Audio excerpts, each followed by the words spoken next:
Welcome to another edition of the TheFitProfessional1 Podcast. I'm just thrilled to have you with us today. Thank you for investing your time here today. I am in Fargo, North Dakota on site for the first out-of-studio podcast for the TheFitProfessional1. It's going to be a blast. And I am so excited to have Pete Boldon and Pat Simmers with me today. They are alumni, both players, coaches, professionals, based out of North Dakota State University, which is literally 80 feet from me across the street. And it is just a thrill to be here. So with that, what I'm going to ask is that both of you tell your stories. Why don't we start with Coach Simmers? Tell us about you.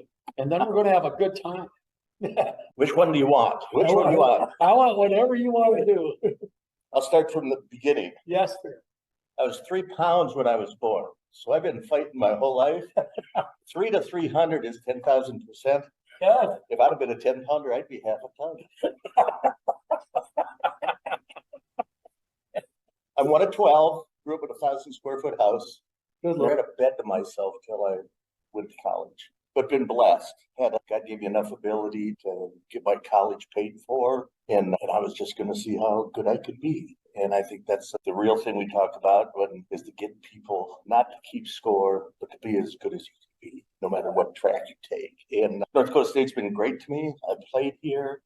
I coached in the late 70s, early 80s. I had 3 sons play here. And then I was a senior associate AD for 21 years. Yeah. Very seldom can you see organizations from every angle and still think they're great. And I still think North Dakota State's one of the last bastions for young people, where the team's more important than you are. Yeah, you guys told me I want my grandkids to go there. The hard work and all the things that you want your kids and your grandkids. I think my goal was always, I want my kids to survive in a world that's not fair when I'm getting by. Yes, sir. And help them develop those skills. They're well educated, they have good people skills, great work ethic. They don't need their dad anymore. You want them independent. You want them to be able to survive. Exactly.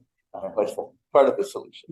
Yeah. So you're kind of modest there. You have some other things you did. You played multiple sports. I played multiple sports. I was a 2-sport athlete at NDSU, coached all over the country. I loved football, got lucky, right spot, right time. I tied up with a gentleman, Don Morton, who was just an inspiration, being a great leader. And we brought the bar back. Tell us, our listeners, who Don Morton was, because not everybody's familiar with NDSU football, which we're going to get them there by the end of the podcast. There you go. We started in the 60s, right? The 60s was when 𝗧𝗵𝗵𝗀𝗀𝗀𝗀 and Ronnie Hart took us to the country limelight. And then we had a lull in there through the 70s. And then Don Morton came back. Jim Wacker started the transition. Don Morton came back and took us to the next level. And we played for 4 national championships in a row. Last game I coached the Bison, we lost a national championship on a 52-yard field goal. Oh, we then went to at the University of Tulsa for 2 years. He was the hottest guy in the country at that time. We ended up going to Wisconsin. And so I was the offensive coordinator at Tulsa in Wisconsin. And great experience, great people, had a lot of fun. We were very family orientated. We like to drink beer. Yeah. And work hard and coach football, right? And so we had the whole. We got to do that, right? Call it the Herd and Horns. Herd and Horns, absolutely. Right across from the campus. Cheers, everybody. You know how the merry-go-round gets going fast, and you love who you're working with, and you're in the big time, and you're having fun, and it's hard to get off. Well, Wisconsin gave us an opportunity to evaluate, and I had 3 sons. I hadn't seen them for 12 years. Back in those days, we were gone all the time. I was coaching, recruiting, or speaking around the country on option football. And so I decided that I was going to change my direction. It was more important to be a father than a college football coach. And I interviewed all over the country and interviewed from Boston to San Diego, Atlanta to Seattle, ended up in Houston, Texas as an AD and head football coach. Maybe the funnest thing I ever did was coach my kids. Oh, fun. Fortunately, they were good. They didn't screw up a whole bunch. And I could chew them out and they wouldn't tell their mom. Now she knows. And then I came home. My wife's had MS for 44 years. We worked through that with a commitment to keep her living. And God bless you. So she wanted to move home. So I quit coaching, which I never thought I'd do. Ran a manufacturing firm, sold ag equipment. Leading welders and fabricators and working with farmers is not a whole lot different than building a team in an athletic environment or an extracurricular environment. Yeah. Again, do the little things right, no matter what you're doing. Treat people right. Be honest I've never been a good liar because I can't remember. So you just You have to tell people the way you feel, the way it is. Sure. That's what it is. So we've been back for 25 years. And then after the manufacturing sales in ag equipment stint, I ended up with the university again as a senior associate athletic director and ran our annual giving program and events. So I did the tea makers, our scholarship fund, tickets, parking, tailgate, summer events, all that. Just bison through and through. For a guy that grew up in Grand Forks, that's pretty good. Yeah, I bet. Yes, because that's home. Did you really? Yeah. So, yes. Yeah, I've been up right in the hockey facility. My son went to hockey camp up there. You know, they're kind of easy to pick on. I always said I was a suits head until I reached puberty. Some of them never grew out of it. Oh, yeah, that's outstanding. And I know if I was listening, of the 4 games played, how many did you win the national championships? You know, only one. We got beat by 𝗵𝗲𝗃 in the first one. Second game we didn't make it. We got beat by Kenny O'Brien out at Cal Davis. Third one we won. The fourth one was Georgia State, I think, and Troy State. It was Troy State. Yep. And they beat us 18-17 on a 52-yard field goal. If the ball would have been on the other hash, they wouldn't have got it off. But in the game 4 years in a row is, I can't wait to hear the foundational process, culture, everything you're going to talk about what made that possible. That's unbelievable. Congratulations. It is an honor to be sitting here with you. It's been blessed. Yeah. A lot of great people. I brought levity to the staff. You can't figure that out, can you? We're going to have more of that today. So nice handoff to Pete. Pete, tell us about you. Okay, so I'm Pete Boldon. I grew up in Eau Claire, Wisconsin.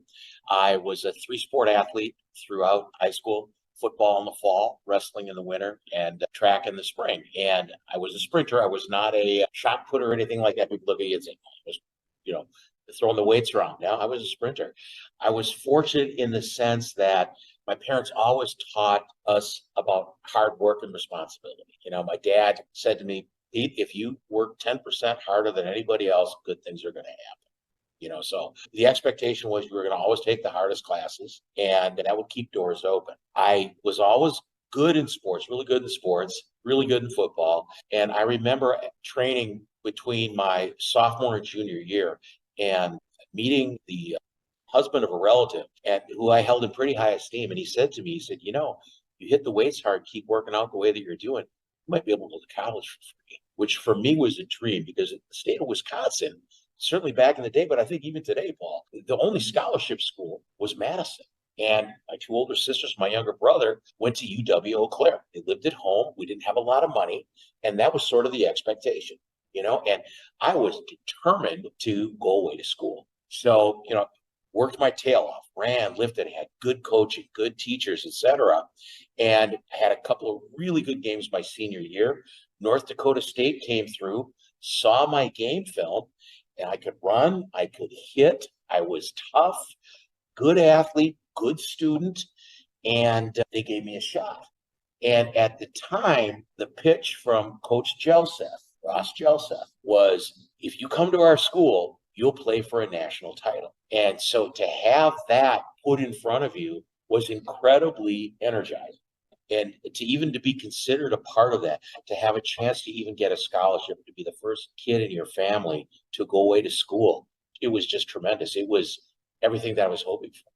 I'd been trying to get into the service academies, this type of thing. Well, having North Dakota State was just a different way to come out with hopefully some type of a degree and a great future. I was in the first recruiting class, Coach Simmers, Coach Morton, Coach 𝗬𝗪, Coach Daly, Engel, etc. And again, the pitch was, if you come here, you will win a national championship. And they went with a little bit of a different, I'm going to call it, business process. Instead of bringing in a ton of kids on a third scholarship, North Dakota State started by really looking at film.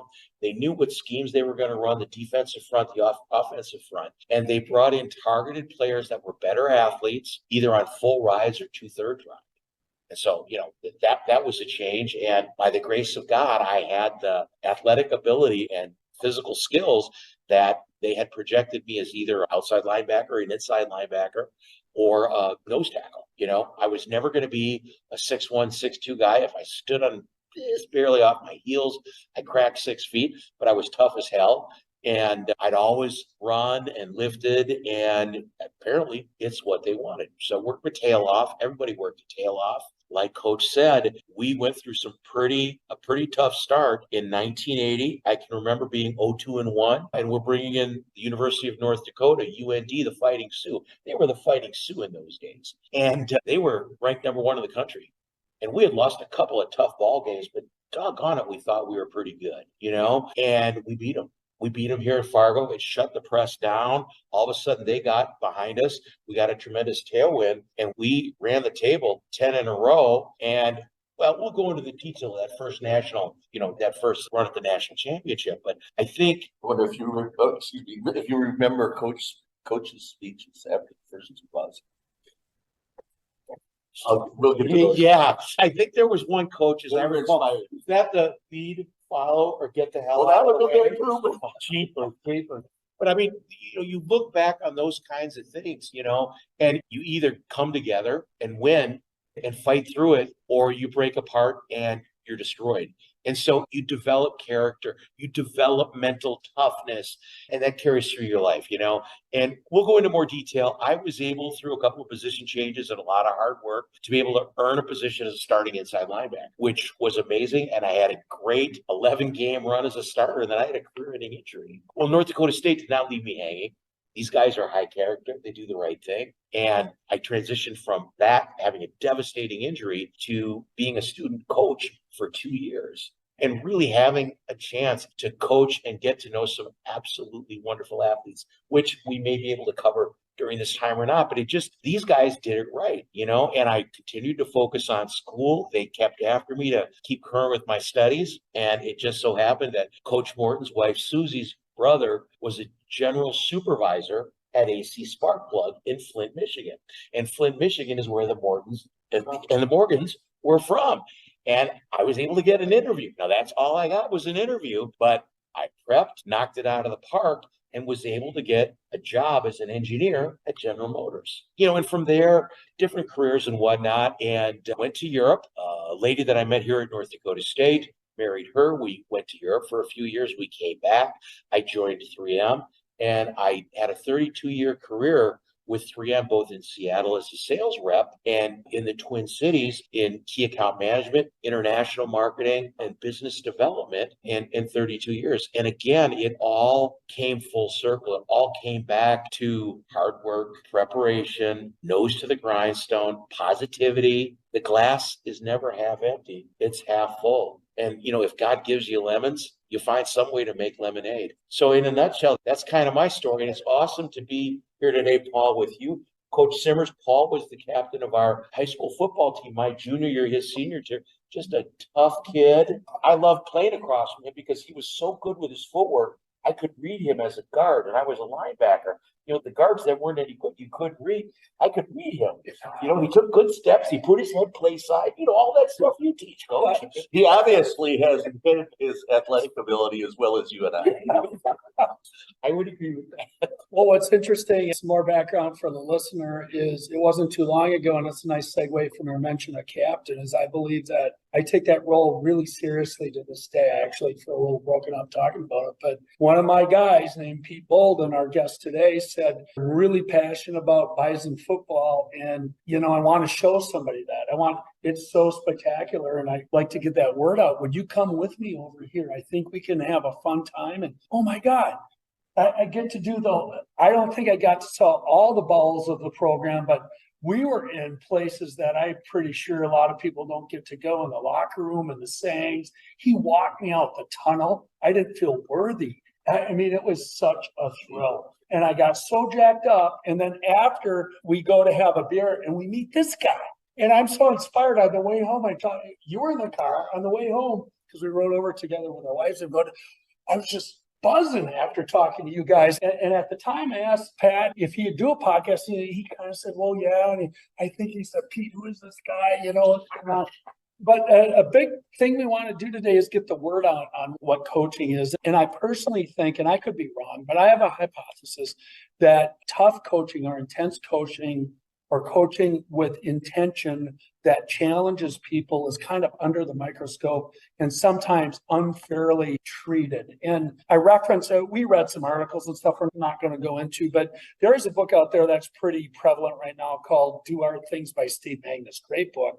But he really spends too much time on Bobby Knight. And I want to make it clear, we're not here to justify what Bobby Knight did or anything, but that's not what we're talking about. And so coaching is, I don't want to steal your lines, coach. I want to hand it over right there. What is good coaching, and how does this ultimately, for the listener, how can you use this in your life? And I'm such a proponent that athletics, most of us end up at high school level, but it's so important in an overall and rounded education. And so how can we support that? But more importantly, the lessons we'll get today is how can we roll that into our careers where we're at now. So now we're just going to chit chat and drink beer. There's the business. The business is done. I've got a story that comes right off that when we talk about tough coaching, true story, and is still in transition right as we speak. There's a young man, my first head football job at a high school in North Dakota. He plays football for me. He ends up playing in college and ends up coaching in North Dakota. And he was aggressive. He was a tough love coach. Verbiage sometimes maybe got a little raw, but he loved the kids. Love the kids. And most of the kids loved him. I want to make sure I'm not using the wrong term. Helicopter parents. Sure. Where Johnny needs to be happy and life needs to be fair. And I don't know where you get that. Yeah. And so some of the parents rallied against him, got him put on probation, eventually got him fired. Oh, no. So then he comes back, he runs for the school board. So obviously there were some good, solid parents and kids that loved him. He runs for the school board. He gets on the school board. A couple years later, he's elected as president of the school board and is now a state representative. And things are getting done. And they fired him because he cared too much for kids. Oh, no. Sure. He wanted them to be better. He wanted them to be successful. He wanted them to be as good as they could be. And likely understood what that took. Yeah. Was he a little bit on the rough side? But he can't. 80% of those kids loved him. It's those that. Yeah. You know, there's intensity is appropriate sometimes. It's contextual, right? For those watching, this might be the first time I ever finished mine first. It never happens, right, Coach? And one of the biggest decisions Don Morton made was that in North Dakota, in Minnesota, in the upper Midwest, in Texas, you can maybe get enough talent with a third of a scholarship. Sure. Up here, you can't because there's not that many. So you need to spend a little more. And so I recruited North Dakota. I was the walk-on king, right? And I was a product and I believed in it and I'd treat them like scholarship kids. And then they'd come and make it. And we had some third kids make it and walk-ons make it and make it pretty big, right? But the crux was to spend more money. The crux was to get more all-conference players. And how do you get more all-conference players? You spend more money. And so we reduced the number of kids on scholarship. He developed a 2-meal board because how many college kids have breakfast anyway? Yeah. So that gave us like 2 or 3 more full rides. Oh, nice. Because our full ride, and it didn't matter how good you were. Yeah. You got this in scholarship terms, 0.83 instead of a 1.00. Yeah. So no one got breakfast, no matter where you were on our. So you had a box of cereal, a refrigerator, and some milk in your room. And If you're a breakfast guy, So we did a couple things there, but it really came down to tough kids and hardworking kids and kids that wanted to see how good they can be, and education was important. And I think all those things. And so we went out and he was the first class. And so we go to the transition. We were 6-4 and 6-4. We thought we were going to be pretty good our third year in 1981. We go to Northern Michigan, and I was going to look up the quarterback's name. I think it was 𝗧𝗵𝗲𝗀𝗀𝗀𝗀𝗀𝗀𝗀𝗀𝗀. I think it was right before 𝗵𝗲𝗀𝗀𝗀𝗀𝗀𝗀𝗀𝗀𝗀. And we go to Northern Michigan, and we think we're pretty good. We got beat 38-0. Oh, no. That's right. And we got our daughters down and we're walking off, and Don Martin gets the coaches together and says, be positive. We're going to be all right. And we looked at him like, were you drinking on the sideline? And we go in with our position groups in the locker room and you say, hang in there. We're going to be all right. And they look at us like, what game were you watching? But he was so spot on. They were really good. They were ranked one in the country. Bertoldi, I think it was Bertoldi. Yeah, that sounds right, Coach. Had an appendicitis attack getting on the plane, going to the national semifinals to play WAC. Wow. So they play with their backup quarterback in a national, and Wacker was good too, Southwest Texas. State, the Bobcats. Yep. But so we go from that locker room, we come back, we have a great week of practice. The kids are focused. And, you know, they were very proud of that deal. So our next game is at Northern Arizona. We have a good game. We're down by 5. We're on the 7-yard line, 1st and goal with 30 seconds left. We ended up 4th goal. That was pass interference. We thought it was pass interference, but so we lose by 5 to Northern Arizona in our second game. And I remember Mark went in the locker room. We're in the locker room. And he says, we're going to be all right. Again. And he said, this will not be our undertaker. It will propel us to the. And we come back. We have another great week of practice. We go to Northern Colorado, defending conference champions. That's right. Defending conference champions. We had a cutback play. We had a 57, I think a 60-yard touchdown runs. We won 17-7. The referee knocked over the free safety on one of them. So we went 17-7. But I had an article after the 0-2. I had an article for one of the regional newspapers who would give a plug nickel for Don Morton's job. Right. Because we had the conference champion and the number 1 team in the country our next 2 games. And we were 6-4 our first 2 years. That's not the bar at North Dakota State. That's not the bar. So I still have the article because and so we lose the second one. We come back. We win 17-7. We got our arch rivals at home, and they're good. And we go, and we're up 17-7, 17-14. And I remember this. Our quarterback, Mark Nellermo, again today, medical might have pulled him off the field. He might have had a concussion. Oh no! So we're going in, and they had a great running back. He played pro in Canada. Wilson Jones for years, right? Yes. Nellermo comes out. You're not coming out. And we had a 4th and 1 on about their 4th. We run a quarterback follow. He runs for a 40-yard touchdown. Oh, yeah. Doesn't know where he's at, but he runs for. He comes back, and now I think he's a senior VP with Hormel. He overcame that. So he recovered. That's good. Just a great quarterback, and so Coach, we ended up tough, believing in ourselves, tough. In that particular year, we had Mo at quarterback, we had Kyle, we had Kevin Peters. So, like you said, it was like it's like having 3 fullbacks with just crazy quick feet. We didn't have a person in the backfield that could run on the side. I mean, they were just, but tough. Yeah. Tough. And we just kind of ground through that, Paul, and we ended talked about it, right? Yeah, let's run top 10 in a let's row. do that. Coach said 2 things that are really compelling that I hope the listener picked off already. One was you look for kids that wanted to be them. Yes. And the second thing you said is you look for kids that were tough already. Could you expand on those 2 things, please? Because I feel that way. I feel that way as an employer. I'm looking for my version of that.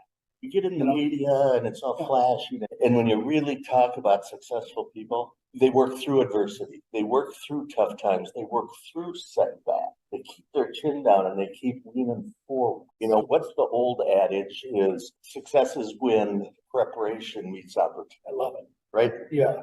And so if you're prepped, you got to be prepped to take advantage when the opportunity pops up. They don't pop up all the time. And so you just need to hang in there and keep plugging and work through the adversity and work through the pain and the bruises and if you hang in long enough, you're eventually going to get eventually. Yeah. So are you tough enough to hang in there? Let's peel back that onion because there's so much underlying that. How about the faith component?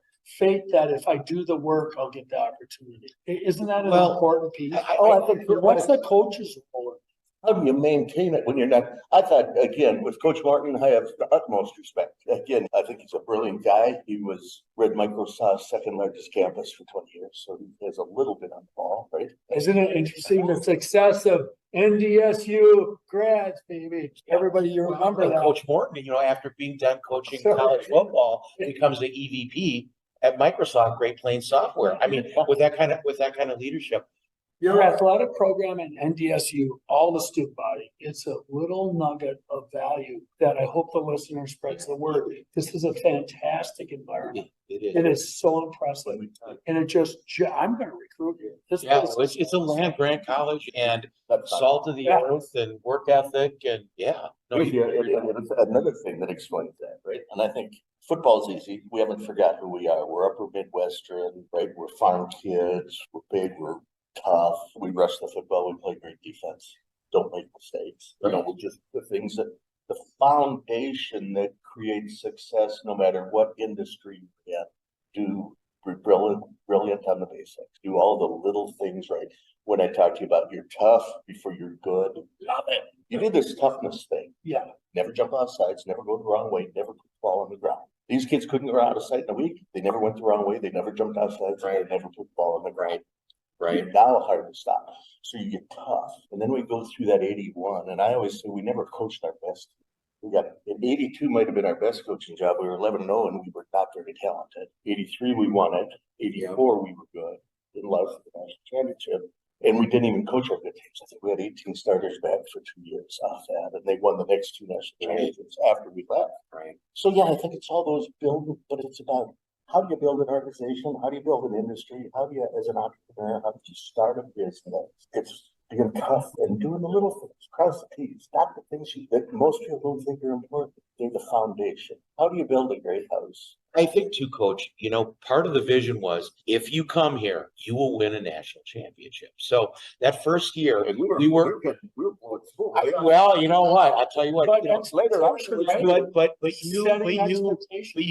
believe that, okay? So you come to North Dakota State, and remember that first year, we were still in the transition from bringing that kid on a third of a ride to better athletes. Okay, so we had Mark Spurl as quarterback, just lights out, great athletes or whatever.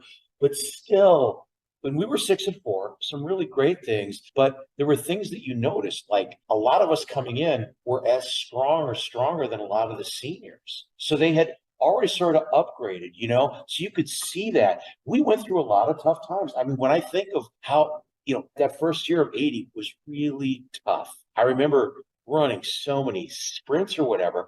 I remember going through spring ball that spring, and then in that fall, they introduced interval training. And the coaches said, you're never going to run another sprint. Now, we want you to be full on go during the entire practice. Oh, and by the way, on defense, if you're not in the frame when the play is cut, you get a minus. It doesn't matter if you scored a touchdown. So you start to reprogram yourself because the expectations are very clearly articulated. Okay.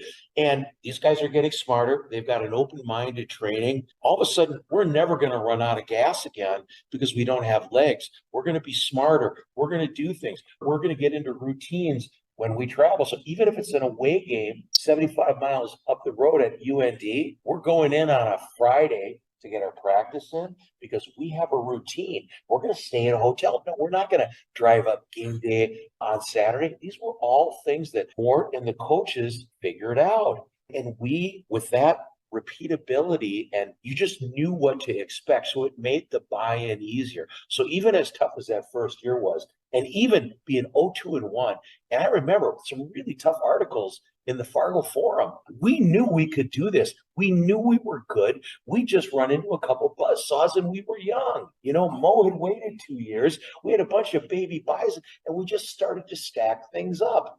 Me personally, coming off an injury or whatever, I'm playing special teams. I'm getting more and more time all the time. My roommate Hank Close, same thing. We're playing more and more, and sophomores, true sophomores, and we're believing in some of our really good sophomores, something like the Mike Strattons, just beasts. They're playing, right away, normal sophomores and whatnot.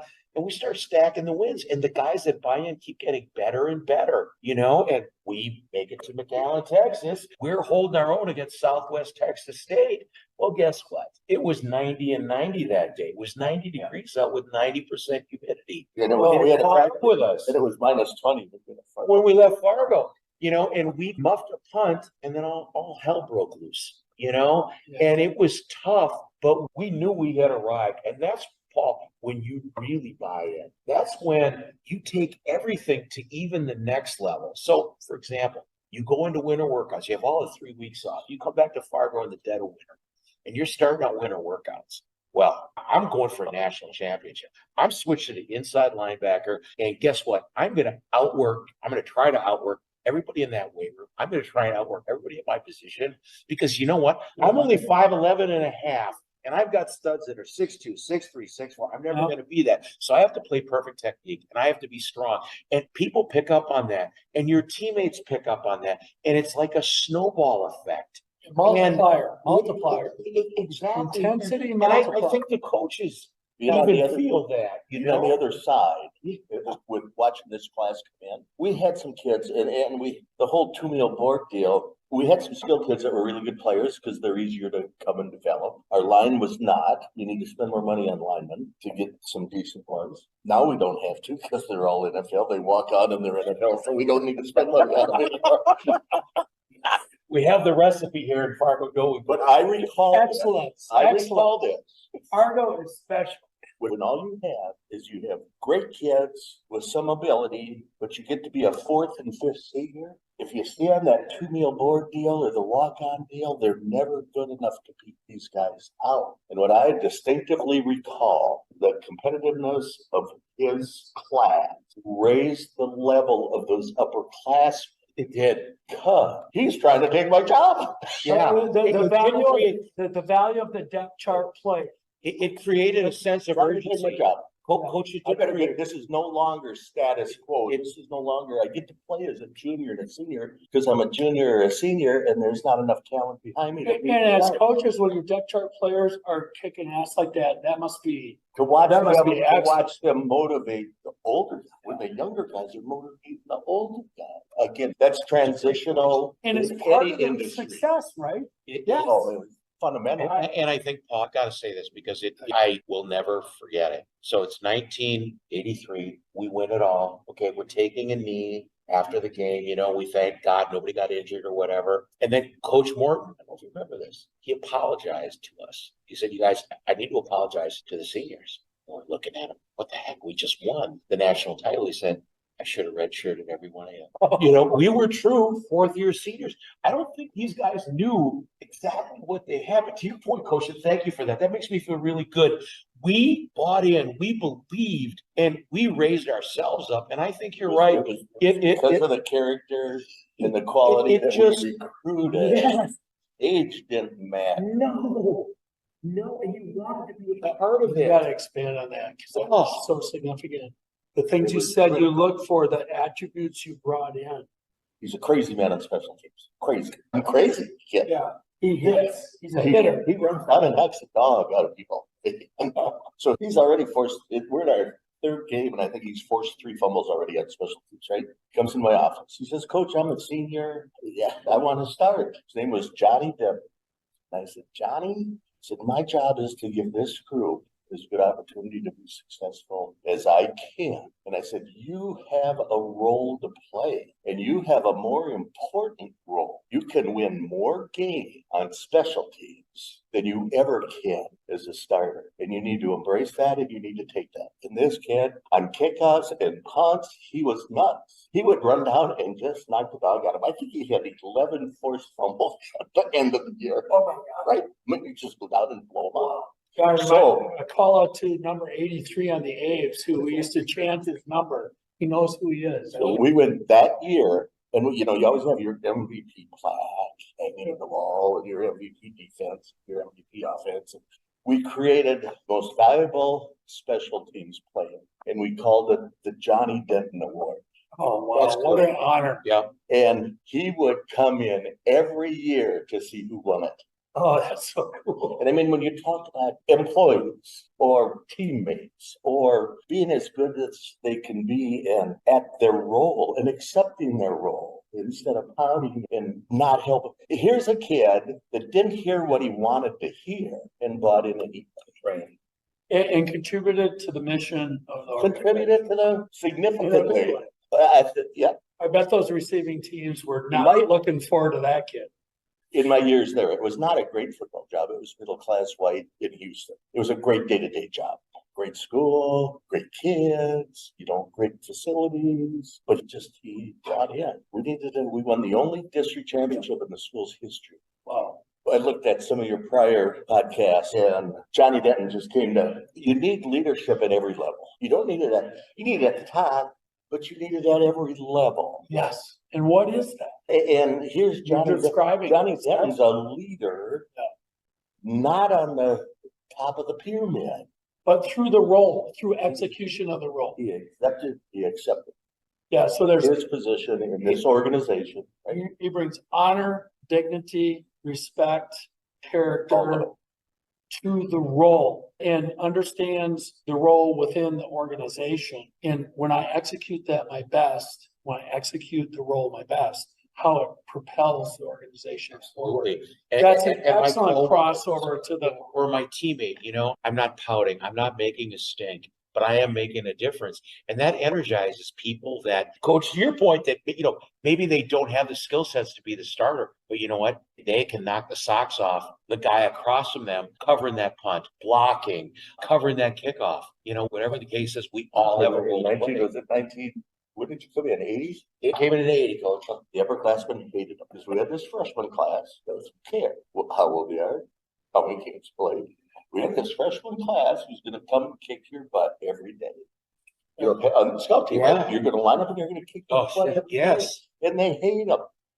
And when I talked about they raised their level, raise the bar. You're right. I think about that too, because jacking people, because we wanted to get the hit of the week because we're all playing scout team. And these seniors are really upset that, these kids are coming in and just knocking them around. Well, we learned quick. Okay, that's Monday and Tuesday are hard. Okay, Wednesday, we're going to back off. They're getting screamed at. Okay, Thursday, we're letting them beat us. Okay. And you're right, coach, that's how it was. And Paul, the people here, we went to homecoming last year.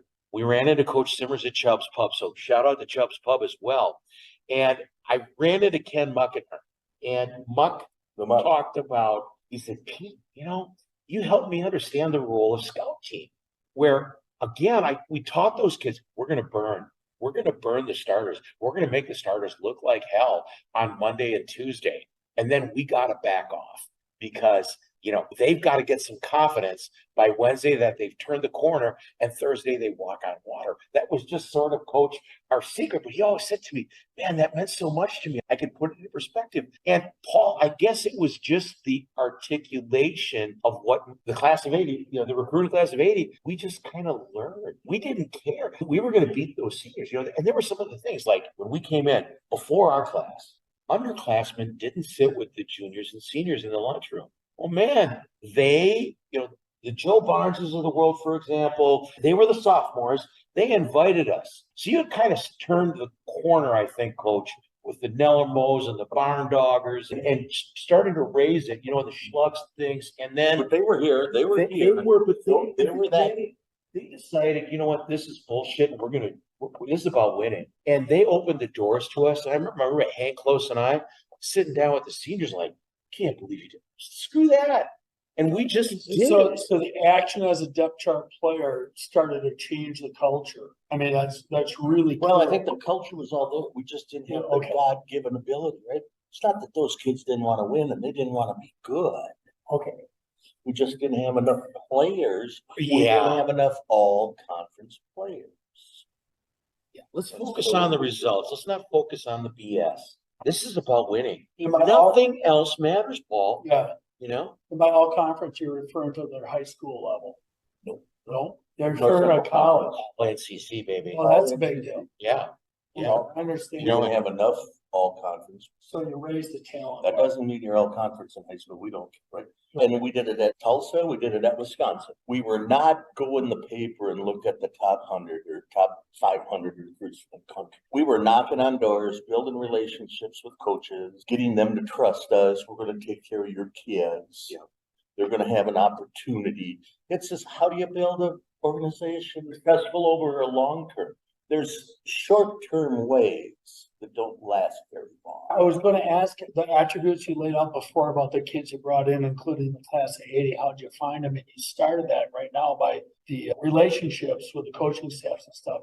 What else would validate for you as a recruiter that the kid had it? We started on film. We'd go out, Chris Broom.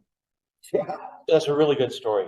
Chris Rumor. is an undersized guy from Wausau, Wisconsin. And so we go, I'd hit 10 schools a day. Ross Joseph, he was a maniac, and I was not gonna let him get to more schools. I was not gonna let him be the only one that worked, right? And that was kind of our staff, right? No one wanted to be the dog on our staff. Not much different than our players. Right. No one wanted to be the dog.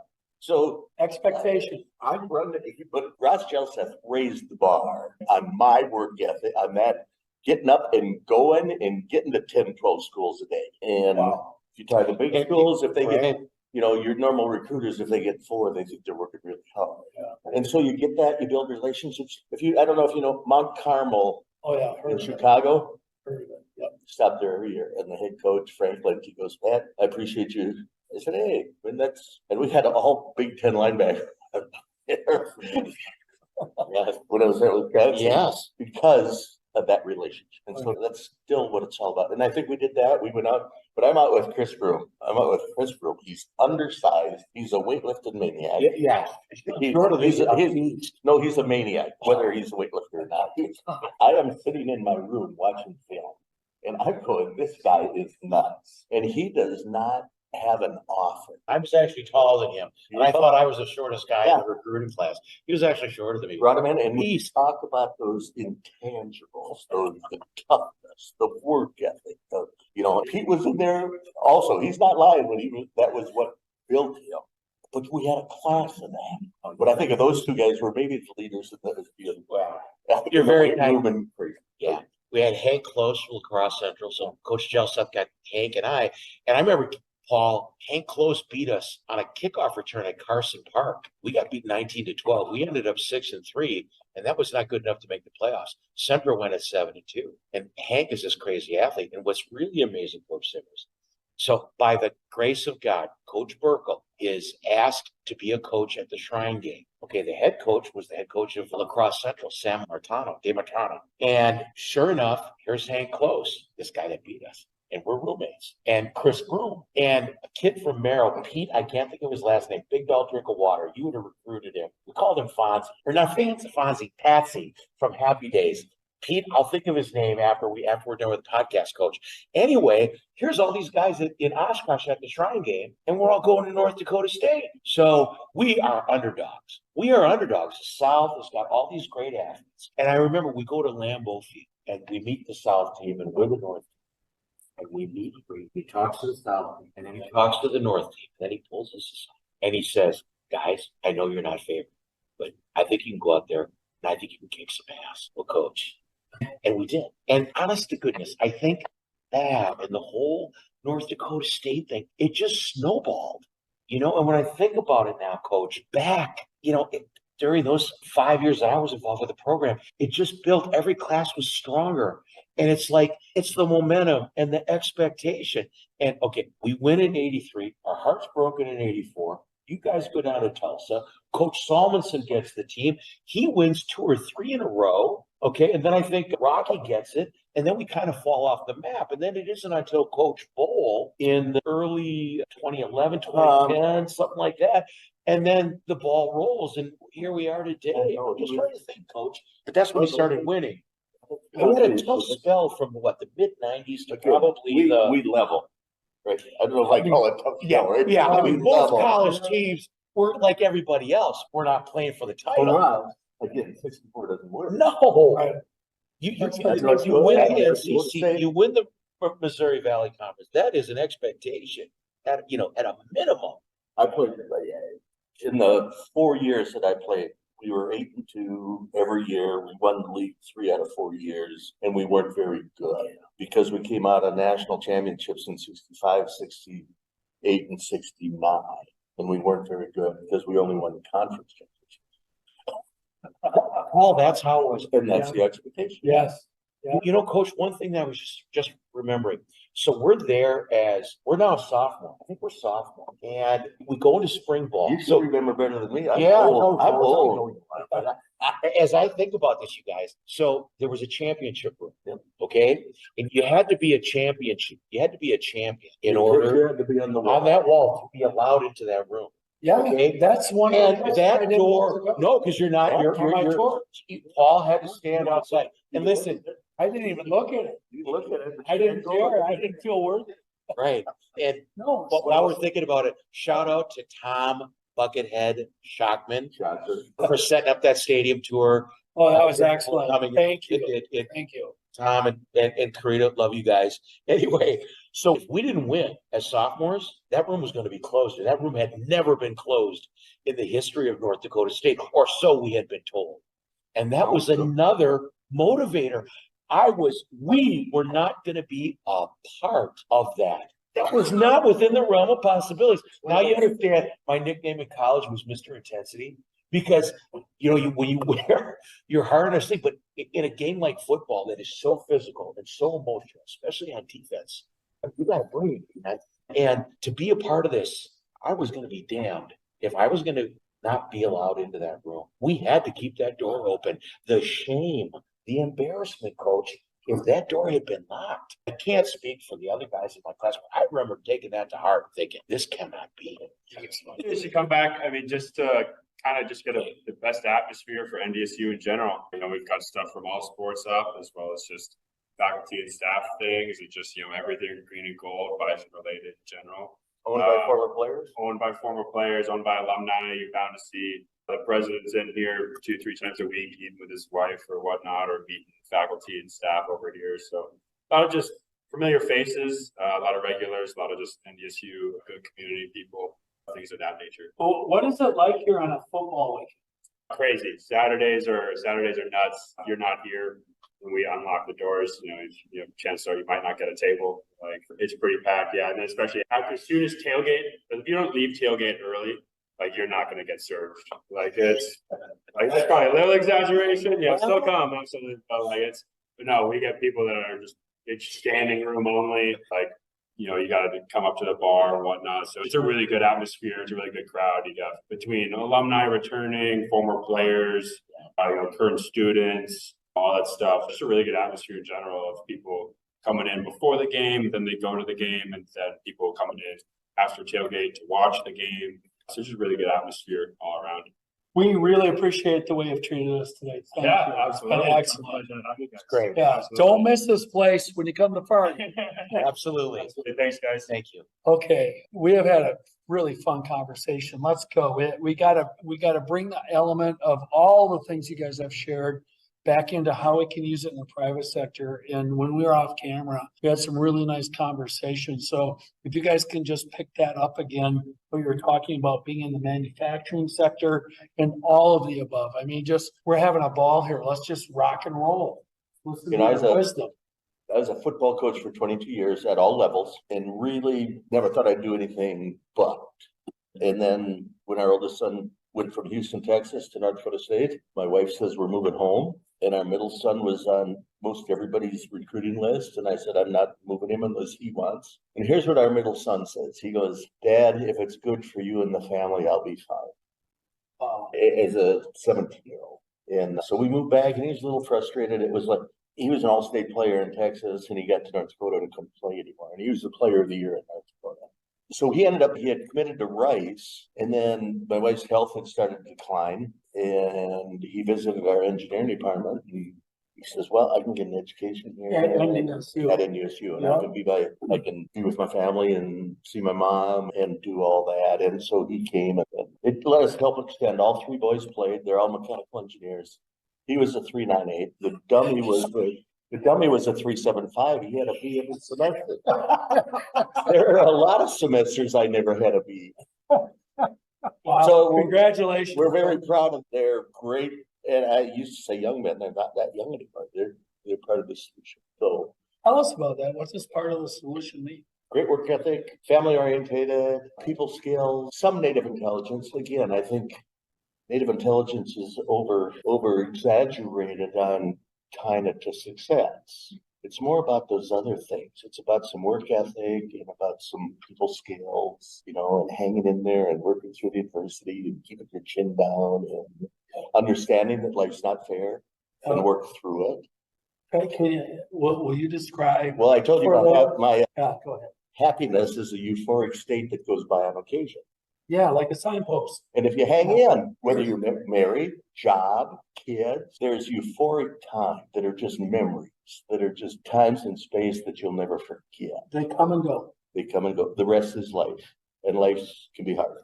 Can you expand on keep your chin down? I love it. Please expand on that for us. That's a youthful metaphor, I think, for a lot of professionals. I think no matter what industry, no matter what you're doing, you have bad days and you have two choices. I can quit and go home, or I can put my chin down and keep leaning forward, lean into the storm. Nice. Lean in. Happiness will come back. And that was clearly part of the culture for the Bison. So how did you ever have a kid, or did you have a kid that wasn't all the way there? And how did you keep them all the way there to lean in? Because that sounds like a skill every athlete leaves North Dakota State University with. Am I right? Everybody and everything. I don't Yeah, think it's that's too all. much. Not everybody has the same experience. I think we're the last bastion where the team is more important than you, and where you learn those skills to be tough and to keep working and to reach your goals. There's only one way to reach your goals. And, it's that old when preparation meets opportunity. Some people call it luck. You might call it success, winning. You can call it, the end product is whatever when preparation meets opportunity. You can call that whatever you want. Right. I would say, Coach, just along those lines, if you can prepare, if you can put the time in to get ready, to prepare, when the opportunity presents itself, you are able to win. And somebody was, you're so lucky. Well, you take the hardest classes. You don't mess around. You're serious about your studies. You're serious about your school. You're serious about all those things. It creates opportunities, It's leaning in. What is tough? Because both you guys, I want you to expound on that. Yeah. Because I did not mean to interrupt, but No, let's get back to it. I mean, you said tough a bunch of times as a characteristic that is foundational. So what is it, first of all? What the hell is tough? Keeping your chin up. Yeah, okay. I think we had a formula of the type of person we were on to recruit. Recruiting is not an exact science. And so not everybody had the passion that Pete had, right? But if you bring in some marginals, they fool you in the recruiting process, or they have enough athletic ability that you maybe take a little risk. They come in and they raise their level because of the people in the program, or they leave because being as good as they can be is not in their wheelhouse. Right. It's not in their makeup. It's not on their goal chart at that point, because the expectations are high to be as good as you can be. Right. Again, I'm not about putting numbers on it. Again, Johnny Denton was the best special teams guy I ever saw. He was the best. Yeah. So I believe that there's a paradigm, and it's so complex what we're talking about. Actually, I try to simplify it. Actually, I don't think it is. Was saying, okay, good. I'll stop right there. Tell me why it's not complex, because I need to learn. You asked about tough. Yes. Tough is when you meet adversity. Instead of backing up or folding the tent, you put your chin down and you lean into it. Yeah. Okay. Yeah. You put your chin down and you lean into it. Yes. And you might have to be on all fours if it's really tough, right? I mean, and that covers so many things with loved ones passing away. When we talk about athletics and the things you learn in athletics carry over so much. And again, for a young person, football, band, basketball, whatever there is the core of their life at that point in time. And so we can't diminish how important it is to them. But at the same token, we can use that to help them prepare for a life that's not always fair. Because at that point in time, as a 16-year-old football player, that's your life. It's important. On the way over, we use the term kind of embrace the suck. Look at you're going to give me a new line. It is. It's there's going to be aspects in your life that are going to be uncomfortable. It could be downright painful, okay? But if you can get through that, there's light at the end of the tunnel, okay? You run that 300-yard shuttle run as a freshman, okay? And you have trained, you have put the work in, and you're able to do it. And there's people around you that didn't train for it, that are throwing up, that are flat on their back. And when these guys sent me that workout, Well, of course I'm going to get ready for it. And no, I'm not going to make the linebacker time. I'm going to make the running back time because that's harder. That was an interesting piece that Mort came up with. Yeah. It was a toughness check in a conditioning test that you didn't think was that hard. On paper, it doesn't look that hard. It's when you do it. So you do 560s, Paul. And Mort, where he got it, I don't know. 560s. I did 560s, 560-yard dashes in under 42 seconds. Oh, okay. And I remember waking up the next day over here at the high rise, and Dakota Field, now it's a soccer stadium, okay, is lit up. And I'm waking up at 6 a.m. and the guys that didn't make time, there's Coach Moore running them. And they're on their hands and crawling. A mile in the morning. That's before practice. You know, that's tough. I think there is going to be some discomfort. Paul, you can relate to this. Coach, I know you certainly can. I remember getting out of football games and you got chunks of meat out of your hands and you don't know how it happened. You know, or you get a finger caught in an ear hole and you don't know how it happened, you know, but you'll figure it out. I mean, there's that focus. So how do you translate that to every day? Well, I think two stories here. Okay. Number one, I'm going to start with a football story. I don't know, Coach, if it was our second or third year. And, you know, we had a series of goals on defense, but you guys did a great job. It was Coach Daly, I'm not sure, that basically said, if you guys win the scoring defense title, we will be national champions. So all this other stuff, and it was important, no explosive plays, no rushes beyond 10 yards, you know, forced fumbles, blah, blah, blah. Three other measures. Very important. I don't want to minimize those. But statistically, there was one. You need to lead the nation in scoring defense. And the year we won it, I think we gave up, it was like 6.9 points or something ridiculous.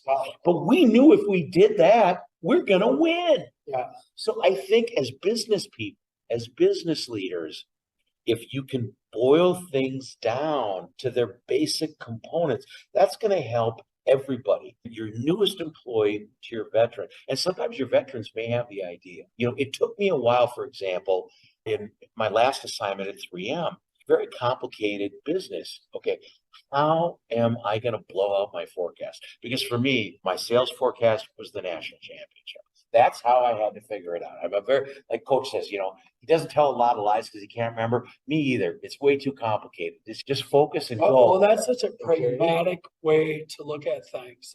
To make that crossover is, here's what that goal was. Here's the equivalent where I am now. Right. So I'm gonna apply all the lessons I've learned. Right. And you distill it down to its basic components. So for me, for example, the number one thing, and again, you talk about Kotler's, was it 4 P's, 5 P's? I forget. But one of them is product, having the product available. Well, I ran an OEM business at 3M, okay, where I'm supplying manufacturing, okay? Well, that manufacturer is not going to buy from me if I'm on back order because I'm already more expensive. My stuff's really good. And they believe it, and the end user believes it. But if I'm on back order, nothing else matters. So how am I going to hit my number in the middle of COVID, in the middle of all this massive change? Well, I am going to go over the wall if I need to make sure I always have product. It's kind of the basics, Coach. Before you're playing any sort of combination zone or man-to-man. Can you run? Can you block? Can you tackle? Life is very basic. You know, if you're going to win it, you got to have all the basics down and all this other stuff will flow. Mm-hmm. If you built relationships, which you obviously that could be a thing through Absolutely. That, and they trust.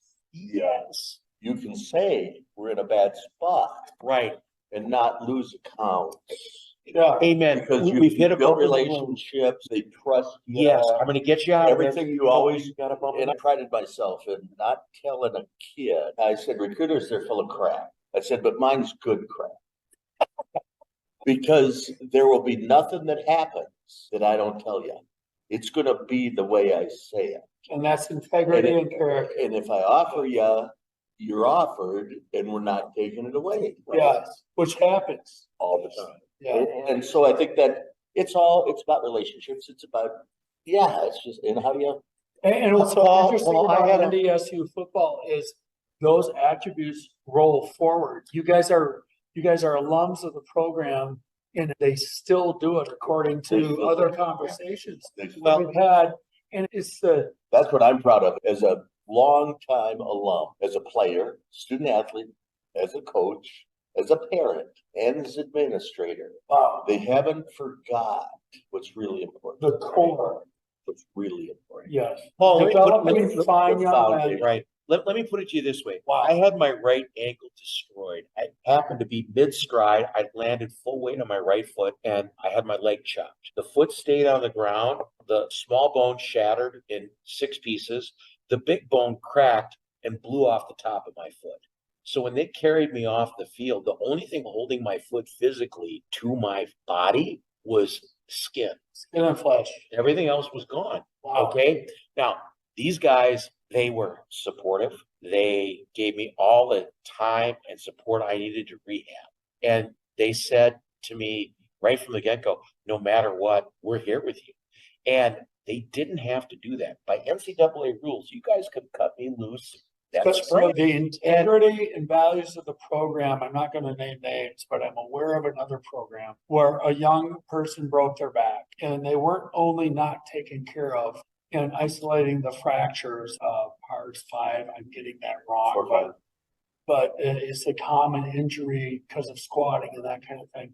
Ridiculed the young man as far as not being able to run around the track and ended up making him sign a release so that he was not taken care of in the long term. And guess what? That whole administration has been replaced. And so the delegated authority to that administration to administer their human resources was they were just thrown out. They were the opposite of what you just said.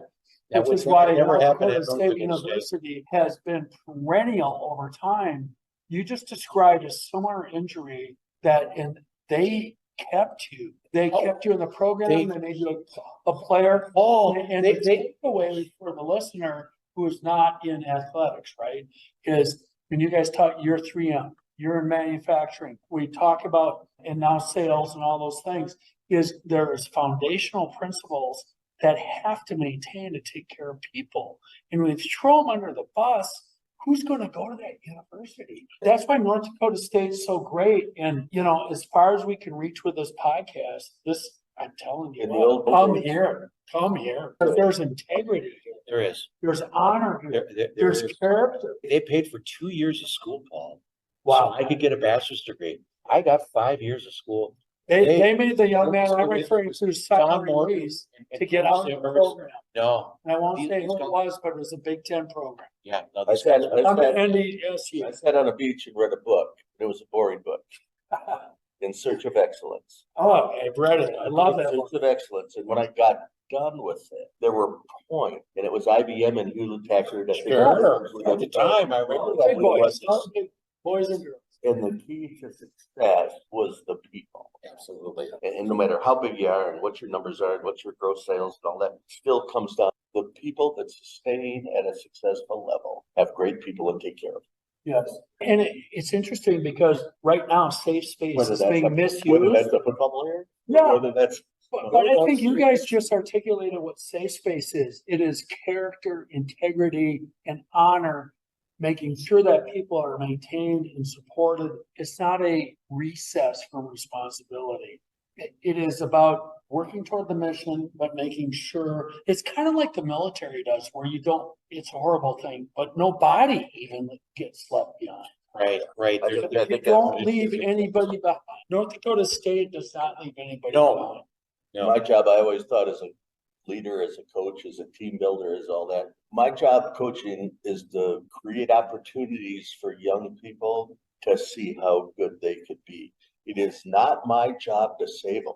It's my job to give them an opportunity. Yes, it's their To responsibility. see how good they can Right. be. It's not my job. And I hated when I had to release a kid from the program because they didn't get it. They didn't make choices. After running laps, after doing burpees, after doing bear crawls, after get your butt to class, be here on time, Right. do all those little things I think that make you successful. And I did it and I did it and I did it. And I did it as a head coach. I did not make my assistants discipline the players. I did. It was that important that I think you do all those little things right for you to be successful when you leave. And so I did all that. But at some point in time, if my time's too expensive, that if you don't get better along the process, I can't do it anymore. I need to release it, and I hated doing that. But again, my job is not to save them. I've given them a chance to save themselves. Right. Create There the you go. opportunity, And they and then can't figure it out. they have to make a decision. And again, I But there's stress it. personal responsibility and success. It's not outside you, it's within you. Is that true? Everything's from within, yeah. Right? Yeah. We want to blame everything. We always have a tendency to blame everything externally, No, but it's internally. it really is. You're right, Coach. That's who you bring in to NDSU athletics. You bring in people that best you can ascertain is they have that mindset. Is it a mindset? Is it more than a mindset? Commitment to being as good as they can be. Right. So that's And you want to He be talked about toughness, he talked about this, he talks about working out, he talked about how that, but you know what it is? It's a commitment to take the skills that God gave him. Yeah. And maximize them. Yes. And be as good as he can be. And then let's not put a score on that. Let's not put a level on the that. process. No, it's a personal achievement to use the tools that you have and get to as high a spot as you can and understand. Yeah. Right. But I think, I think, Coach, I think the other thing though is as a leader, it's helping the people on your team, the people that you're coaching, the people that you're leading, helping them to be energized, helping lay out for them a path to success. They still have to do the work. I'll give you an example. So one of the things as a manager, no one ever taught me how to be a manager, but I would reflect back on the great coaches that I had, okay, and the life experiences that I had. I think what I had experienced, Paul, is there's so many young people that are so hungry for positive support coaching, okay? And I would say to the younger people, look, we're going to go into a 360. We're going to sit around and we're going to compare talent. Let me put it to you this way. I'm going into a sales call. Now, for the next 12 months, I need you to help me build my case so I can get you the maximum possible in terms of opportunities, pay, promotion, being put on lists. Help me help you. So I kind of reflected it back on them. Now, this is no Courses of action, right? Yeah. Brigadier General Legwell talked about courses of action in a recent podcast. And there's a transition from a student athlete at any level from having the course of action shown to them and then the decision to go through to the ability as a professional to determine the course of action and then execute. But the thing that's interesting is the decision to execute is so based, in my opinion, my humble opinion, on student athlete experience because they learn through the coaching and the good advice that they get that, wow, if I execute that, I get a result. What do you think about that? What do you think of that? Please expound. Well, Paul, I think in this particular case that I was citing, the employee could internalize that. So look, it's no guarantee, but we can build a case. And it may take a couple of years, but you know what? If the average amount of time that somebody is at a certain job grade is, let's say, 3 years, maybe if we work together, yours is only 2.5 or 2. No promises, but I'm here for you. And they love that. God, Peter, nobody ever talked to me that way. That's so great. You know, so I think it's a lost art. I think a lot of managers don't get that. Well, I want to go back to Coach's example of the special teams player, and I forgot, what's his name? Johnny Denton. This guy, I want to meet this guy. Yes. The role player, the epitome of the role player. But there's But he knocked it out of the park. Yes.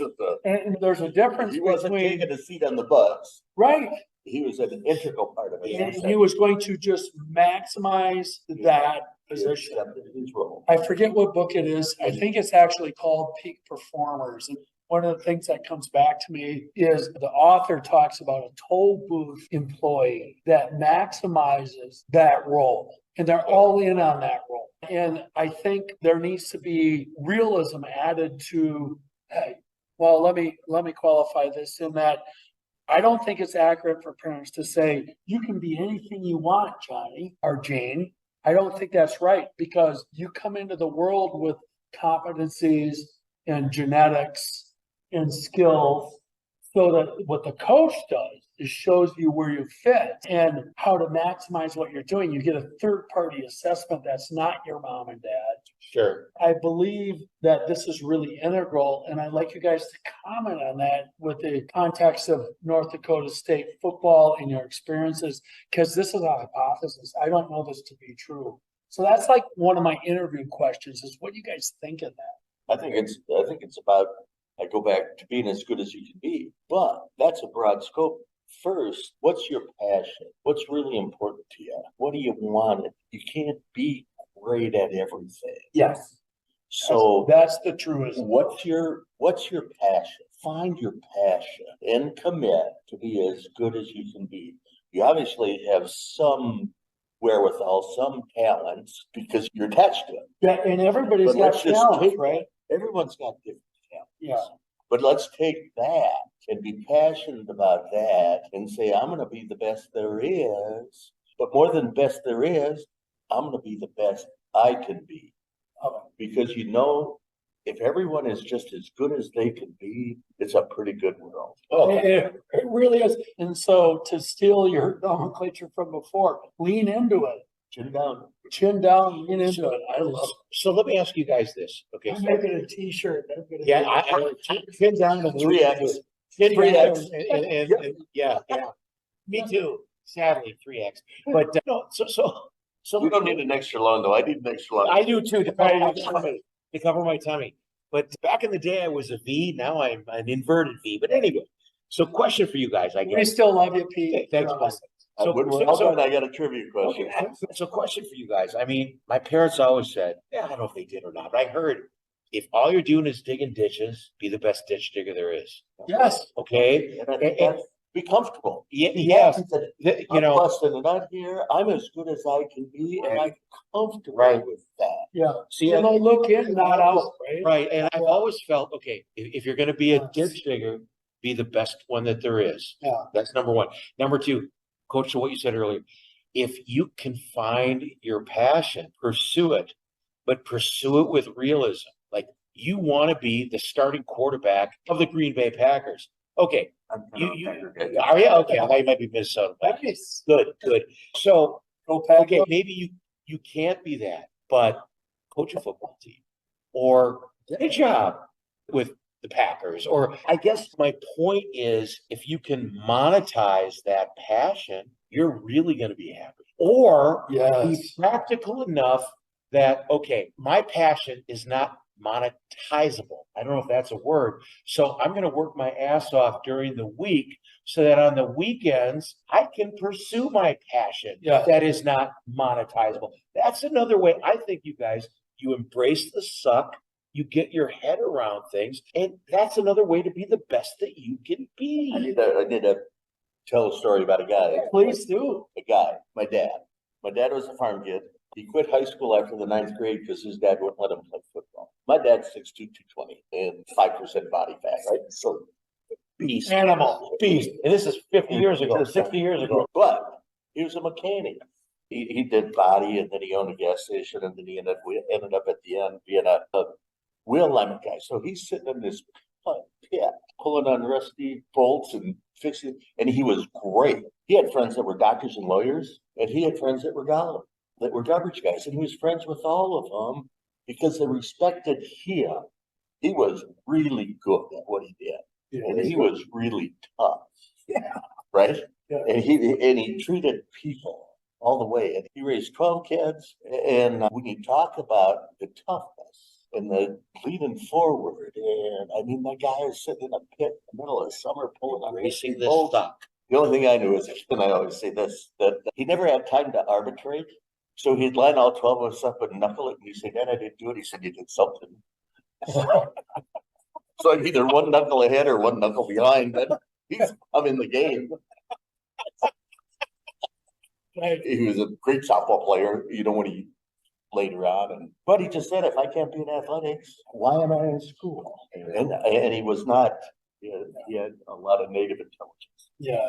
He just made the choice. And then again, put a bunch of us out there that I think can understand what life's all about. There's so much depth in those kind of stories. And one thing that came to mind to point out is the perennial consistency of being a student athlete. and offering it. It's not decades. I Fitting think everything it's in. centuries. Yes. That, in the 1800s, I don't know what athletics were. I'm actually kind of interested to look, but man, the last century is so consistent in creating fine young people, men, women, it doesn't matter. Coach, earlier you talked about the band and how that has so much crossover to it's athletics. You're physical, there's a competitive You're training. But I mean, we're not, I love I see the football. camaraderie, Yes, go. and I see the teamwork, Yes, and their performance. They rely on each other. yes, like Just football. like any. Yeah, or an organization. And so the learning happens in band. And you got the flags, Yeah, same thing. and then you got the lead trumpet, right? And then you got and you have everyone has a different role, and everyone has a different level in that role. Yes, And you accept your role, yes. and you do it for the team, And you execute. and you're proud of your role. And then you go have fun as a team. You have a Christmas party, you have a 4th of July party, and you, right? Yeah, And you yeah. celebrate Work those. hard, play hard. Those. And we're back to your Successes. comment about interpersonal relationships to actually get stuff done. Trust and loyalty and the way it comes out. And that's based on character, ethics, all the things that matter. Doing what you say you're going to do. If I'm proud of anything, I really work hard to, if I'm gonna say it, I'm gonna do it. That's all. And then you get into sales and you get into people fast talking and you're doing that. So I've always thought this, people are so afraid of saying, I don't know. Oh, yeah. It's the best thing to do. And you know what? And so you make something up and then it doesn't No, go to fruition. bad idea. And then you break down all of that, whatever relationship you've built.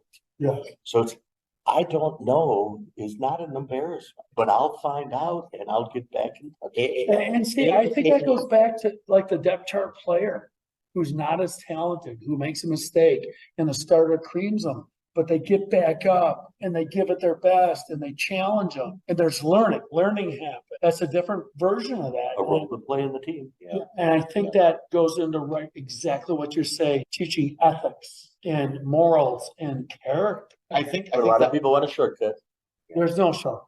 Well, there people take them, Do you but think there's shortcuts, Coach? no, there's no shortcuts to long-term steady success. There are no shortcuts. How about you? I think it's that. I think Short-term, I- instant gratification. I mean, yes. The graph I showed you guys had this lower quadrant, which was pleasure, and we were talking about the other one is pain and force. The other one is kind of lethargy and pleasure.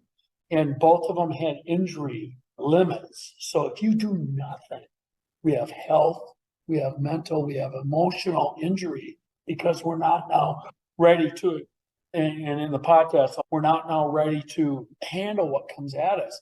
On the other end of things, if you keep trying to chase improvement, do the best you can be, all the things you guys have already said, you stay in a more productive quadrant and your life improves. I think that I believe this is true. I don't think that be the best you can be is just about work.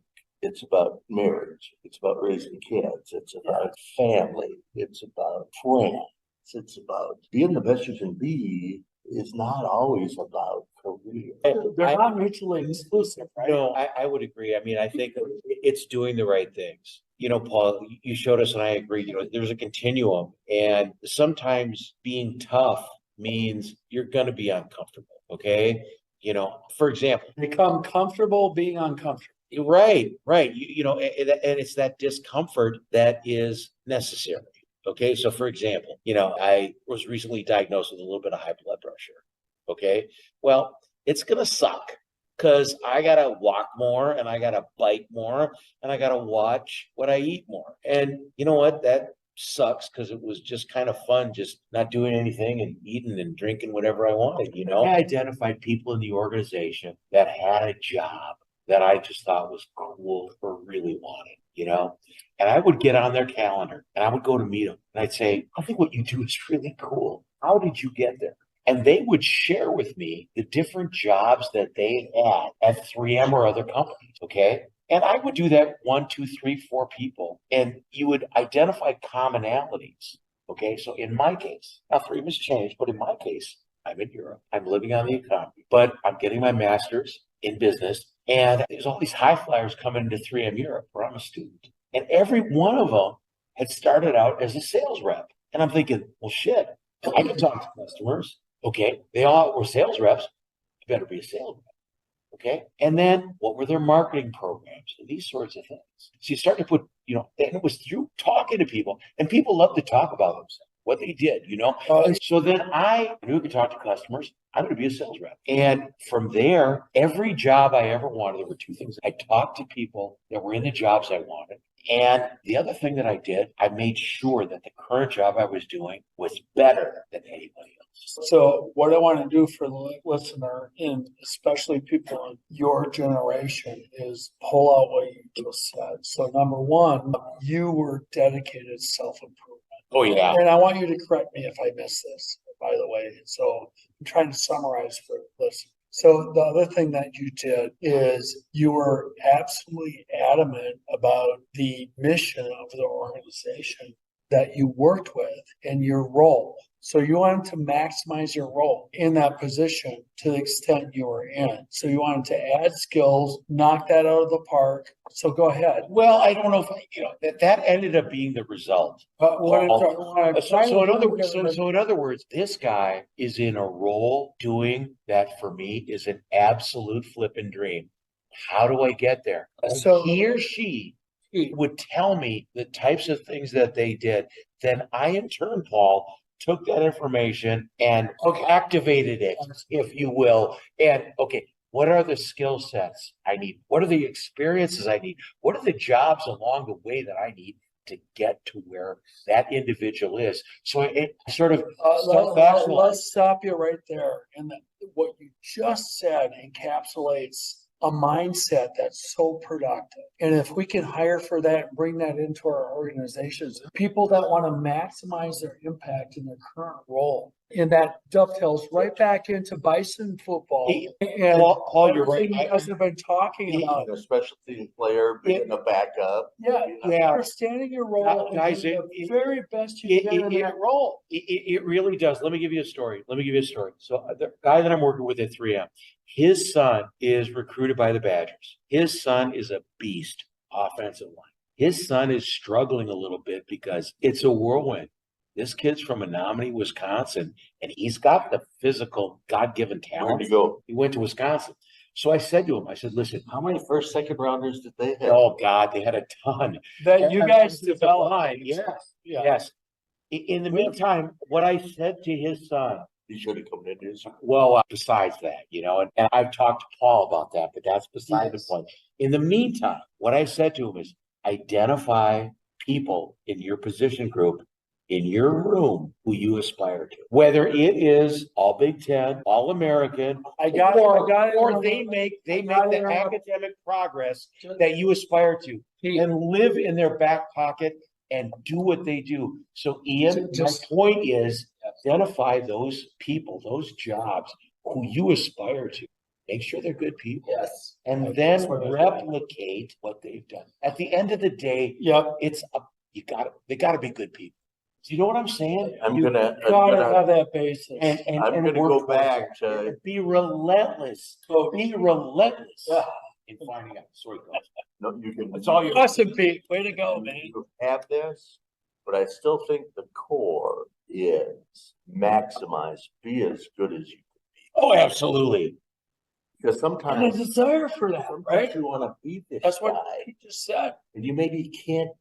No, you don't have the physical tools or the mental tools or whatever. But be the freaking The best mental you can. tools. I think if you. We're talking about mental tools. We're talking about developmental tools. We're talking in general. on the bad days when you're trying to do exactly what you guys just described. We're not talking about physical limitations. No.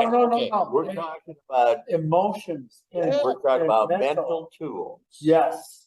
The whole thing has been about mental. So in Do Hard Things by 𝗧𝗵𝗲𝗙𝗂, he talks about the point that you need to compete. And I talked about this on the way up. At a point, you understand that the shit's going to happen and you mentally prepare for it. Embrace the suck. You embrace the suck. Embrace the suck. That's the lean forward thing. I think Yes, we talked about. it's the chin down and lean forward and goddamn it, That's what that push. is.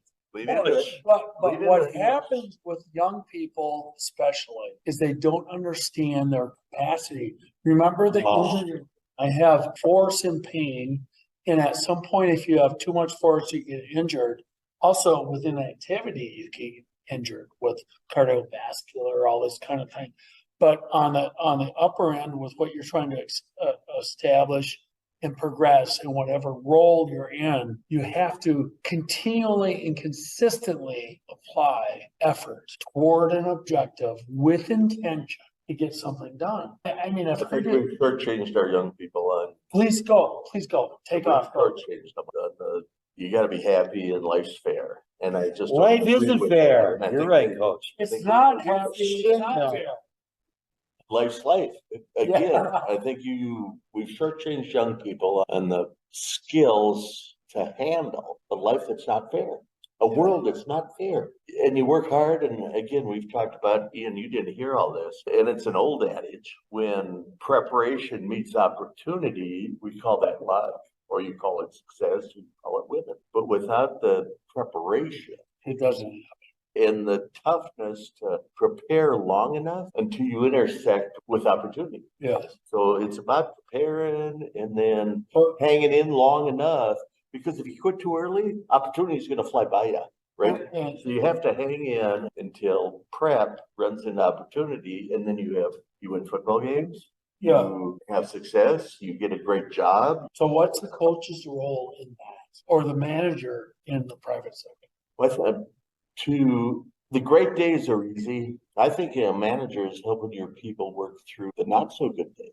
Chin down and lean forward, and you know what? It's going to happen. It doesn't happen on your time frame. If you stay the course, your preparation eventually is going to hit the opportunity. You're going to get lucky, win. Stay in the course. It's about having a Before we go, believing. Pete, Ian has been standing here for a long time, and he's got a job to do. Yes. I would Ian, I think you need to get us each. Sound off now. What resonated with you as a young man that you can use? Just like having that drive, like just don't like not taking the easy route. Like, I mean, shit's gonna get hard. Just gotta deal with it if you want to be happy, man. That's so cool. Grind, Hanging. grind, yes, yes. You jacked up by these guys? Oh, dude, it's Do you really? It's gonna be pumped for this shit, man.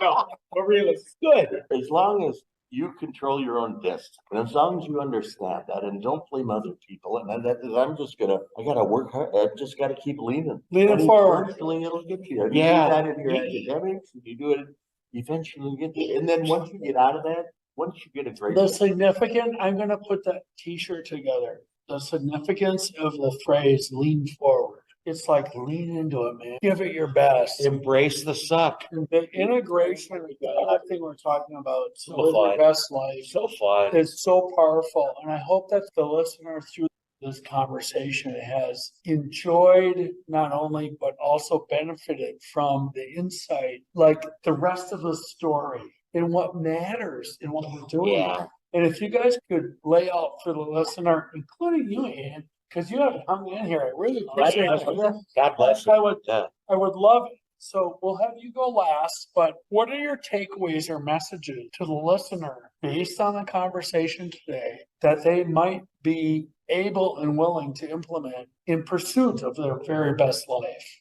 Well, I think it's, we talk about embracing the suck.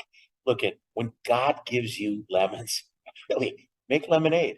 Okay, that's number one. Number two, have a plan. It doesn't have to be detailed or whatever, but look around you. What seems to work? What doesn't seem to work? And adjust your activities, your mindset around those things that seem to work. Number three, don't take the easy road. Okay. I remember having to take French, having to take the hardest math in junior high, having to take the hardest math in high school. I'm so glad my parents pushed me that way, because you know what? It kept doors open. And that's such good advice for parents right now listening. Yes. This. Yes, and keeping those doors open. Let them pursue difficulty. Yeah, keep those doors open, because You don't know what you're going to be. I changed my major 8 times at North Dakota State. 8 times. And the only reason I got a degree in industrial engineering is I could handle the math, I could handle the science, and it kept open maximum number of doors. So at the end of the day, work hard, embrace the suck. Yep. Okay. And keep your options open. And I don't think nobody's lucky, but if you keep those doors open and the options open, good opportunity is there for you. Really, finally, Paul, let me say one thing. Yep. God doesn't give you what you can't handle. God bless. Pete, I'd like you to add one more thing, and I want you to aim this at 3M. I want you to give them advice based on our conversation today. Well, I think I love that company. One thing. I gave them 32 years of the very best that I could. I think embrace your people. Your people have the answers. Value your people. They have the answers. And you've got a lot of veterans right now on the sidelines that are willing to go back and help you find your way. That's what I would say. Okay, outstanding. And, we got to move on. You're a good friend, buddy. You guys are so awesome. We got to go to Coach. Coach, fill it in. What should the listener take away from today? Well, I think that, I worry so much about young people that life's supposed to be fair and you got to be happy all the time. No one can deliver that. No. You have childhood cancer. You have tragedy. No one can deliver happy. No one can deliver fair. And it's not. And I think we're shortchanging our young people when we don't train them to understand life's hard. But it's great if you embrace it and you run and be as good as you can be. Keep your chin down. And so I think we're selling our young people short because they have to be happy and they have to be fair. And I think some of the things we deal with today is because they can't handle that life's not fair. And I'm not happy. And what is happiness? And, for me, happiness is a euphoric state that goes by on occasion. Whether it's in your marriage or your job or whatever you do. But if you keep your chin down and lean forward and hang in there, that euphoric state will come back. It'll go by. The rest is multiple times. Right? Multiple times. The rest is life. The rest is dealing with adversity, dealing with disappointment, and just keep leaning forward because the happiness will come.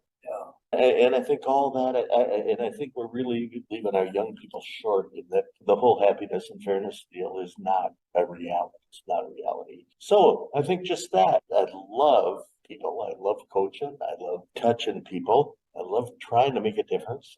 My takeaways and what I've learned, because when I listen to people like you guys, I learn so much. Sometimes it's a reminder and sometimes it's new, and it doesn't matter which one it is. But for me, the recommitment and doubling down on being able to accelerate young people's success is, I'm so much more motivated after listening to you guys, because you have dedicated all your actions to that. You've dedicated your actions to making sure, partially through Bison football, but also through everything you've done beyond, in creating a situation where young people and your subordinates, again, whether they're young or old, can maximize their input and therefore have the best life, as opposed to waiting for somebody to do something. And I think the ability to wait and be patient and continue to apply what you do, I've learned from you guys, is a huge component of mental toughness. Staying in there, leaning forward, doing what you want. To me, that's a huge takeaway for me. And how do we as managers bring that into our organization so that we can motivate our people to do it? And you guys were so explicit about expectation and then the behaviors that follow that in order to create the behaviors that deliver the quality and the result. So those are things that I brought through it. We have the blessing of young Ian sitting here listening to this conversation, and he probably feels immense pressure. But that's okay. And I am so grateful for you listening to the end of this conversation. And we are, all of us, I think, really interested in what you have to say now as a takeaway for people listening? Kind of like a takeaway, like for them, like what to think about, I guess, what you're trying to say. Yes. I mean, like kind of what I was like thinking about more is when you're talking about like the Rodgers and Brady thing. Like, I mean, they're not people that are going to be like working like 40 hours, not putting in any overtime. You're going to be like, you're going to have to be grinding again with that. What was it? Chin down and brace the suck. Yeah. Yeah, that's from West Point. We've got to attribute that. Yes, give them Yeah. credit. Amen. Yeah. But I mean, like, dude, having like a drive, making your own routine, just doing the most to make sure your life is successful, trying to avoid trying to avoid at night, just be like, oh, did I not do enough today? Just keep grinding, man. Yeah, just. That is so fun. That is so fun that you guys, you two veterans, had an impact on this young man. Right? He's an absolutely high character young man, but the ability to roll this forward is just a thrill. I have a feeling this is going to make big impact out in the world. Final thoughts. We just wrecked his chance to be successful.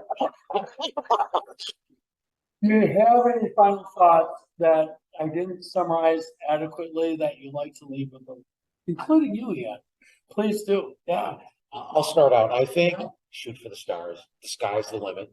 Never doubt yourself. Okay. If you're willing to put the work in, you'll find your way. You'll find your path. Okay. It's not going to be easy, but go for it. Coach? I would say love life and love people and be as good as you can be, whatever you can. Man, work hard, and if stuff gets stressful, come to Herd and Horns. We have great service. Get that guy, please. Ian, you're on your way, brother. He's looking for a bonus. You know what? You're on your way, dog. He's got to figure it out.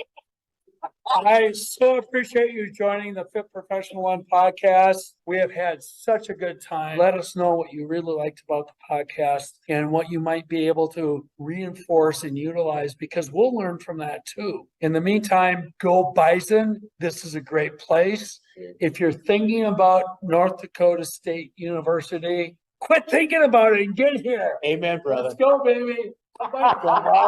Nice job. Right here. Love you guys. All right. Horns up. Yes, horns up, man. Horns up. That's going to be good.